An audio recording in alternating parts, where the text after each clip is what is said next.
Notion a changé sa façon de structurer les bases de données et c'est vraiment important qu'on démêle tout ça. Dans cette vidéo, je te montre la différence entre une source de données, une base de données et même une vue liée.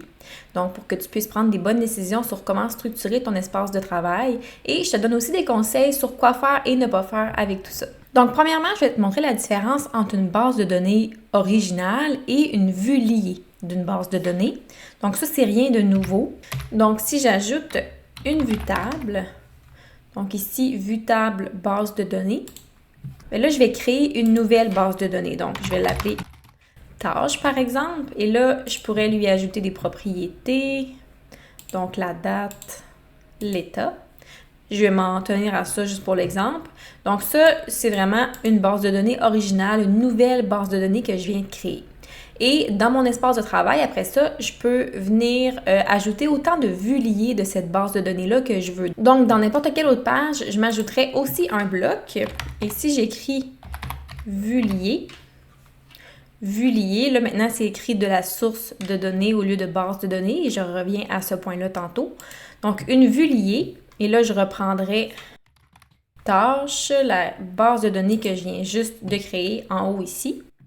Et là, je peux prendre une des vues que j'ai déjà créées. Dans ce cas-ci, j'en ai juste une et elle s'appelle table. Donc, j'ai ma vue liée. Donc, on peut toujours reconnaître une vue liée avec la petite flèche juste en avant du nom de la base de données. Et là, si j'avais masqué ici le titre, j'aurais vu que ma seule vue qui s'appelle table, comme je viens juste d'ajouter ici, donc c'est la même vue. J'aurais pu me créer une nouvelle vue. Je vais juste faire un deuxième exemple. Donc, vue liée. Je vais prendre le nom et je pourrais faire nouvelle vue table. Et bon, ça pourrait être une Kanban cette fois-ci. Comme ça, donc c'est la même base de données, mais je viens de créer une façon différente de visualiser l'information de cette base de données-là. Donc, comme je disais, la petite flèche m'indique que c'est une vue liée. Et ici, si je fais afficher le titre, j'ai pas de petite flèche avant, donc c'est l'original de ma base de données. Une autre chose que je voulais démêler, puis qui n'est rien de nouveau ça non plus, c'est qu'on peut avoir une base de données intégrée dans une page ou pleine page. Donc ici, ma base de données, elle est intégrée parce que je peux ajouter des titres, du texte, je peux ajouter des images, donc d'autres blocs dans ma page, versus si je clique sur les trois petits points qui sont à droite du titre de ma base de données, je peux faire afficher la base de données et là, on me donne la version pleine page. Donc, quand je crée une nouvelle base de données, si j'écris base de données, on a toujours intégré et pleine page. Donc, si je fais intégrer, elle va juste s'intégrer dans ma page. Et si je fais pleine page, ici, ça va me créer une page distincte, une sous-page dans la page dans laquelle j'étais pour créer ma base de données. Donc, elle ne sera pas intégrée dans la page, elle va être vraiment ici sous forme de page. Donc ça, je voulais juste expliquer, tant qu'à être dans les explications des bases de données, c'est quand même un point important aussi. Ça m'amène à l'explication des nouveautés par rapport à tout ça. Avant, ce qu'on pouvait faire, c'est créer une base de données originale et d'autres vues de cette base de données-là. Donc, si je fais masquer le titre, je peux aller dupliquer une nouvelle vue, puis changer la disposition, mettre en format liste, peu importe. Je peux me créer plein de vues de cette même base de données-là sans problème. Donc, à même une base de données originale, comme ça, je pouvais me créer autant de vues qu'il fallait dans cette source de données-là. Mais ça devait être des vues de cette base de données-là et non pas de d'autres bases de données. Maintenant, ce que je peux faire, c'est ajouter des vues d'une nouvelle source de données. Donc, à même ma base de données tâche originale, je peux me créer carrément une nouvelle base de données qui s'appelle, disons, projet. Là, je vais la faire créer automatiquement par Notion pour sauver du temps. Donc ici, j'ai une base de données projet, puis je vais le mettre en vue table pour que ça soit plus clair les propriétés qu'on a ici. Donc, j'ai une base de données complètement différente. Donc, ce n'est pas les mêmes propriétés du tout. Donc là, si je change le nom pour que ça soit encore plus clair, tâche, je vais supprimer l'autre vue que j'avais créée tantôt. Donc, j'ai tâche et j'ai projet qui sont deux bases de données complètement séparées dans le même bloc dans une page Notion. Donc ça, on ne pouvait pas faire ça avant, donc c'est ça la nouveauté. Si je fais ouvrir en pleine page, comme j'ai vu tantôt, ben là, j'ai mes deux bases de données. J'ai tâches et j'ai projet. Puis on voit, il n'y a pas le petit symbole, la petite flèche vers le haut qu'on voyait tantôt. Fait que c'est pas des vues liées, c'est deux originales. Et là, ici, on a maintenant le nom de la source de données. Donc là, il met par défaut le titre des deux bases de données que j'ai ajoutées, mais ça pourrait être un autre titre. Donc là, ça pourrait être le même que c'est proposé. Donc, tâches et projets. Donc ça, c'est le nom de ma source de données. Et j'ai deux bases de données qui sont hébergées à l'intérieur de cette source-là. Donc maintenant, dans les paramètres de la base de données, je peux accéder à une section qui s'appelle « Gérer les sources de données ».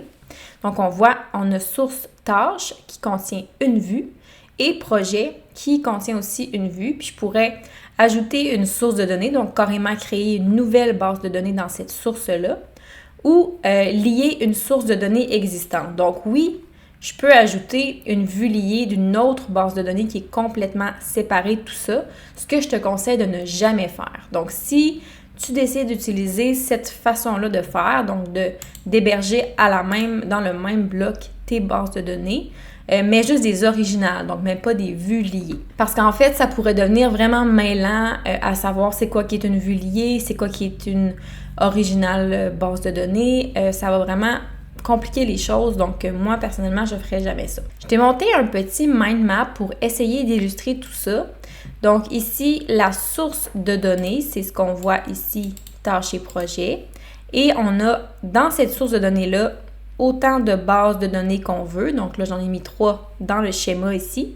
Et ces bases de données-là peuvent avoir chacun leur vue liée, autant de vues liées qu'on veut, à d'autres endroits dans l'espace de travail ou à même ce bloc-là aussi. Pour ce qui était des vues liées, donc comme la vue tâche qu'on voit ici, c'était déjà possible de mettre plusieurs bases de données différentes dans un même bloc. Donc je pouvais, si je masque le titre ici, là, je pouvais déjà ajouter une nouvelle vue, disons table aussi, de projet par exemple. Donc là, j'ai une vue liée de cette base de données-là. Je pouvais déjà le faire avant. Ce que je ne pouvais pas faire, c'était vraiment pour les sources de données, les mettre dans le même bloc. Donc, c'est juste ça qui change. Mais je te conseille vraiment de ne pas mixer ensemble vue liée et source originale de données. Donc, je répète quand même beaucoup les mêmes choses, mais c'est que ça peut mêler quand même beaucoup de monde. Puis, c'est important de bien comprendre ça si tu veux bien comprendre ton espace Notion, surtout s'il n'a pas été créé directement par toi. Puis même si tu veux toi-même le créer, bien, c'est important de comprendre ça. Donc, personnellement, je ne pense pas utiliser cette fonction-là pour l'instant. Je préfère mettre mes nouvelles bases de données dans des blocs différents. Donc, j'aurai un bloc tâche, puis en dessous, j'aurai la base de données projet dans 2 pages différentes dans mon cas. Donc, j'ai toujours une page séparée pour chaque base de données. Donc, je préfère le faire comme ça. C'est moins mêlant, mais je sais que il y a des gens qui aiment avoir un seul endroit pour tout ce qui est le back-end, donc leur base de données, mais ils vont seulement utiliser des vues liées par la suite. Donc, ça peut être utile pour ça. Personnellement, c'est pas une méthode que je vais utiliser. Il faut comprendre ici que le fait d'utiliser cette nouvelle fonction-là, ça peut briser tes automatisations que tu as mis en place avec Make ou Zapier, par exemple, parce qu'en fait, présentement, les intégrations dans ces applications-là, donc les intégrations Notion, sont pas ajustées à cette nouvelle fonctionnalité-là. Donc, les développeurs doivent recréer des nouvelles intégrations. Donc, si tu veux pas briser tes automatisations, ne touche pas à cette nouvelle fonction-là pour l'instant et laisse tes bases de données dans des blocs séparés.